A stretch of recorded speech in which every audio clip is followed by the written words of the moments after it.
my knees would be black and blue because he beat me so badly I couldn't turn over. And this happened on a regular basis. My wife, who was my first girlfriend in 7th grade, and she knew my dad, was like, how many times do you remember him doing this? And it was probably at least 2 or 3 times a week. And it wasn't until my freshman year in high school, when I was about 6th grade, he kind of stopped beating me, but then emotionally he started tearing me apart. In my freshman year in high school, my father was diagnosed with cancer.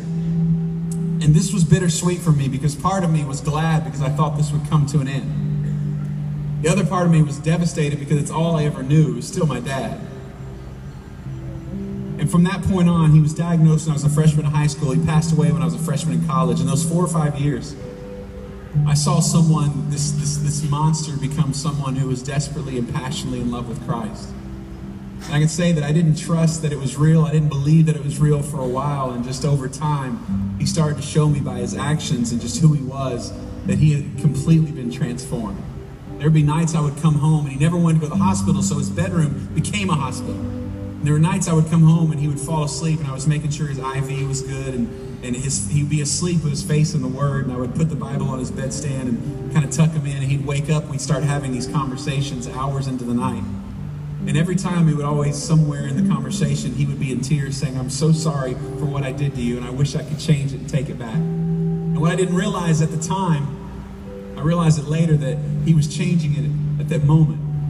He was showing me what a godly man could be. So much so that by the time that he passed away, he is still to this day one of the godliest men that I've ever known.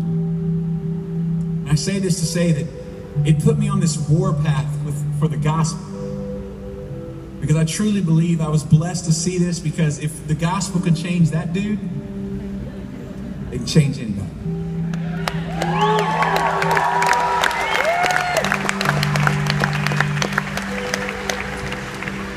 And so over the years, like I said, my wife was my first girlfriend in 7th grade, and we've got 5 amazing kids. We married for almost 17 years, and over the years, we've seen our fair share of tragedy. At some point, we decided we'd go to grief counsel. We met this godly woman that really just kind of showed us how to deal with this stuff. And the first thing she said to me was, we need to go back and visit your past, your childhood. And I was like, nope, didn't sign up for that. Let's just talk about how I had a bad Tuesday. Let's not go there. And we started to unpack all this stuff, and I realized that, man, I'm messed up. But God has gotten a hold of me, and praise God, and allowed me to see some amazing things that I can overcome this, because I've learned from the bottom of my heart that I believe there's nothing too big for our Jesus. And during that, she told me, you know what? If you ever want to see what you would have been growing up in a godly family environment, just watch your middle son, Charlie, because he's just like you. And I was like, I started bawling. I don't even know why I was crying. Maybe because she accused us of being a godly family environment, because I never thought that happened. But we did it. And Charlie thinks I'm a creep because I stare at him all the time. And it got me thinking, man, if I knew back then when I was 8 what I know now, how would things be different? So I started writing this song about if I could sit with the 8-year-old version of me, what would I say? How would things be different? I'll tell you what I would say, and it's a hard song to write. I couldn't figure it out. I put it off till the last of the album for months and months and months because I couldn't figure it out. And like I said a little bit before, man, about 2 years ago, my life was turned upside down when I hit the wall, realizing that there had to be more than just this religiosity that we get so wrapped up into. That there had to be more than just being good, more than bad. That somehow I had figured out that grace was missing in my life.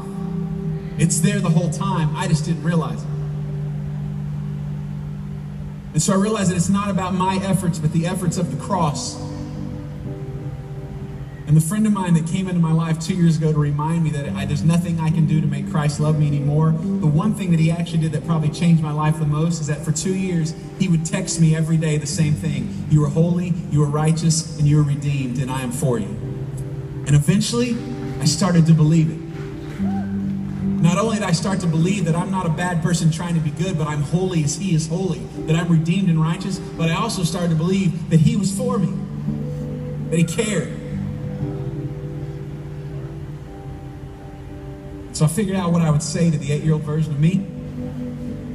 I would tell him he's holy, righteous, and redeemed over and over and over and over and over again. Because if it set my world on fire at the age of 40, how much damage could I have done if I'd understood that at 8?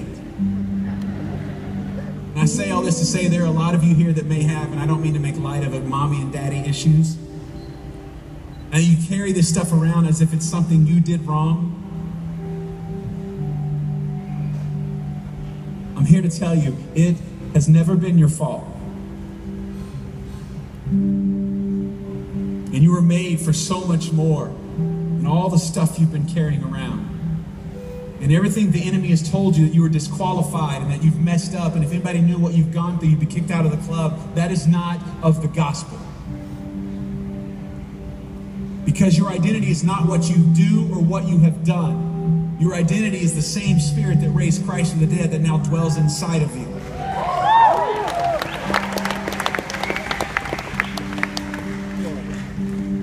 You're not an abused child, you're a child of the living King. You're not a divorced parent, you're a child of the living King. You're not an alcoholic, you're a child of the living King. And so my prayer is, I believe that music can make a difference, and I pray that these next 3 minutes, these little words that rhyme, can maybe lighten the load for some of you tonight. The song is called Dear Younger Me.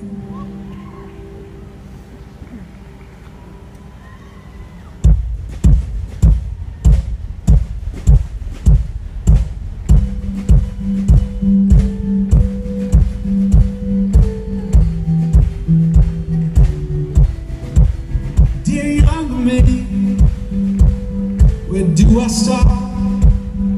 If I could tell you everything that I have learned so far, then you could be one step ahead of all the painful memories still running through my head.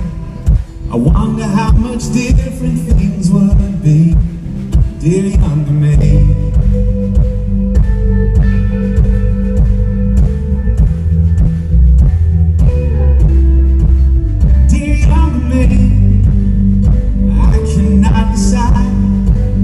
Do I give some speech about how to get the most out of your life? Or do I go deep and try to change the choices that you'll make? 'Cause they're the choices that made me.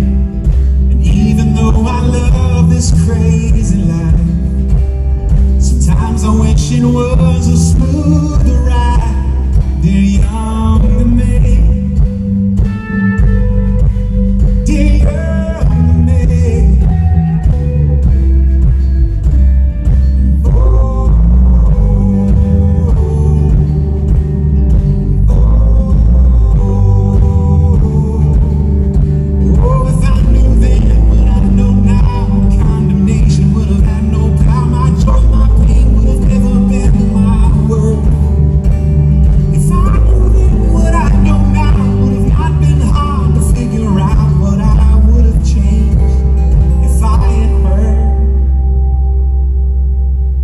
Dear younger me, it's not your fault. You were never meant to carry this beyond the cross. Dear younger me, for you are holy, you are righteous, you are one of the redeemed, set apart a brand new heart. Oh, you are free indeed.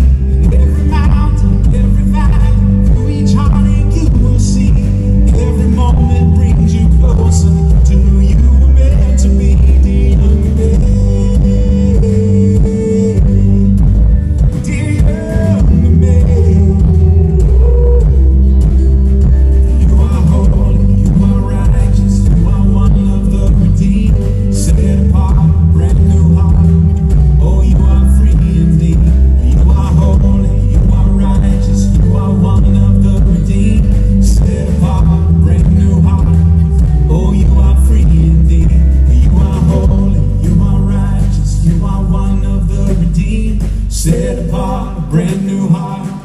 Oh, you are free indeed. You are holy, you are righteous, you are one of the redeemed. Set apart, a brand new heart. Oh, you are free indeed.